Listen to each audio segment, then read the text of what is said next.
যদি বিচারই চাও, তার জন্যই আন্দোলন করে থাকো, তাহলে তোমরা সিবিআই এর সামনে ধর্ণা দিচ্ছ না কেন?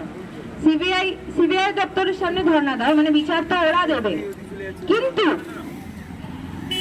স্বাস্থ্য ভবন বিচারের কথা তো এই মুহূর্তে প্রধান দাবি বটেই, কিন্তু অন্যায়টি যে হলো এবং বিচার যে পাওয়া যাচ্ছে না, তার যে প্রমাণ, তা যে লোপাট করার পিছনের যে ষড়যন্ত্র, তা তো শুধু সিবিআই এর দোষ নয়, তা তো এই বিল্ডিংটি যে ডেমলিশ করা হলো, সেমিনার রুমের যে ভাঙা হলো, সেই যে ছাড়পত্র, সেই ছাড়পত্র তো স্বাস্থ্যমন্ত্রীর সই করা ছাড়পত্র। স্বাস্থ্য ভবনের সামনে যাবে না কেন তারা? মুখ্যমন্ত্রীর কাছে যখন কৈফিয়ত চাইতে যাচ্ছে, স্বাস্থ্য ভবন হোক আর অন্যান্য যে কোনো সরকারি দপ্তরই ওটার সাথে যুক্ত থাকুক না কেন, পশ্চিমবঙ্গে